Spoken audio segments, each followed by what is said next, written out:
If I'm going to keep up with my friends, I'm going to need the perfect deck. And that is definitely not it. No, no, no. Maybe there's something in here I can work with. No, no, no, no, no. All right, now this I can work with.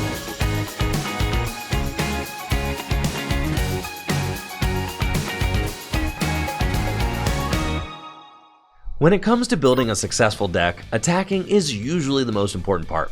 After all, attacking is how you take knockouts, and take a knockout towards you prize cards, which is how you win the game. When you want to start building a deck, it helps to take a look at your main attacker, and then decide which support Pokemon and trainers synergize with it best. In today's episode, I'm going to show you how to build a deck that supports a specific attack using concepts we've covered throughout the season. Charizard, I choose you. Leon is one of the most amazing trainers from the Galar region. His bond with his Charizard is so strong that he's never lost a battle. Their incredible connection is replicated in the Pokemon TCG with the supporter card Leon and Charizard from Vivid Voltage. Charizard has the Royal Blaze attack, which does 100 damage plus 50 more damage for each Leon in your discard pile. Leon is a supporter, which makes your Pokemon's attacks do 30 more damage during your turn.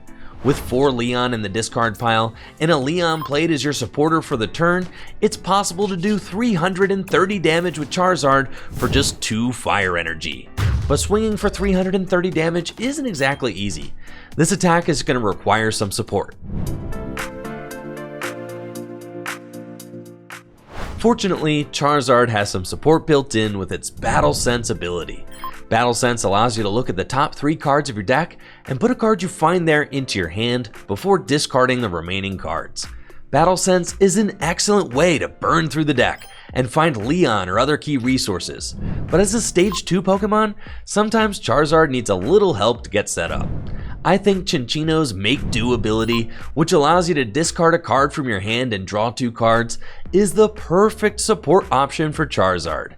Not only does it allow you to simultaneously discard cards like Leon and draw cards, but this much draw lets you play Leon over other supporters during your turn to boost damage too. As we've learned so far this season, drawing cards is only one piece of the deck building puzzle. Another key component to building a successful deck is accelerating energy. Charizard's Royal Blaze attack only costs 2 fire energy, so it doesn't really need much in the way of energy acceleration, but you will need something to help you attack turn after turn. Raihan is a supporter card that can only be played if one of your Pokemon was knocked out during your opponent's last turn, and it's an awesome choice to pair with Charizard. It allows you to attach a basic energy from your discard pile to one of your Pokemon, then search your deck for any card you want and put it into your hand. Since Charizard and Cinccino only give up a single prize card when they get knocked out, it means that there will be multiple times in a game where Raihan can be used to accelerate energy. Whoa, we have covered a lot of ground here. Let's try a pop quiz to test your memory. How much damage does Leon boost your attacks by? 10 damage, 20 damage, or 30 damage? That's right, Leon boosts your Pokemon's attacks by 30 damage during your turn. That's why he's the best trainer in all of Galar.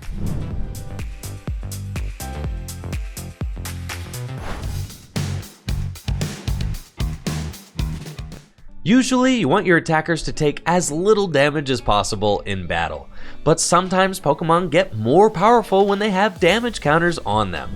Single Strike Urshifu from Chilling Reign is a great example of this. Urshifu is a Stage 1 Pokemon with 140 hit points and 2 attacks. The attack we're taking a look at is Fists of Strife, which does 100 damage plus 100 more damage if Urshifu has any damage counters on it, all for 2 darkness and a colorless energy. That's pretty wild, right? If only there was a way to accelerate energy onto Urshifu and place damage counters on it at the same time. You know what they say, Houndoom are a single strike Pokemon's best friend. Houndoom's Single Strike Roar ability accelerates a Single Strike energy from your deck to one of your Single Strike Pokemon in play, then places 2 damage counters on them. Single Strike energy can be attached to Single Strike Pokemon and provides either a dark or a fighting energy while boosting your damage by 20. With multiple Houndoom in play, you'll be able to accelerate enough energy to attack with Fists of Strife over and over again. Urshifu and Houndoom have amazing synergy. One of the key differences between the Urshifu deck and the Charizard deck is draw support. Where Charizard and Cinccino are both draw support Pokemon, Houndoom is an energy accelerator, and Urshifu has no abilities at all. This means that the Urshifu deck will need help with draw support from other sources. Bruno is a single strike supporter that complements Urshifu really well. Bruno allows you to shuffle your hand into your deck and draw 4 cards. But if one of your Pokemon was knocked out during your opponent's last turn, you get to draw 7 cards instead. Since Houndoom's Single Strike Roar ability damages your own attackers, odds are that they're going to be getting knocked out pretty frequently, making Bruno an elite choice for the Urshifu deck. Another great draw support option for single strike decks is Tower of Darkness. Tower of Darkness is a stadium card that allows you to discard a single strike card from your hand and draw 2 cards. Since your bench will usually feature a couple of attackers and a few Houndoom, space in a single strike deck is fairly limited. Tower of Darkness gives you a way to draw more cards without eating up valuable bench space or utilizing your supporter for the turn. Building decks is an adventure. There are so many strategies to discover in the Pokemon TCG, and there's nothing more rewarding than building your own deck and watching the cards come together just right. Charizard and Urshifu are just 2 powerful attackers that you can build a deck around, but there are so many more. Read the attacks and abilities of cards in your collection, and keep your eyes peeled for cards that synergize well with your hero Pokemon. Let me know in the comments below which Pokemon you're most excited to craft a deck for, and make sure to stay tuned for the next episode of Top Deck Academy.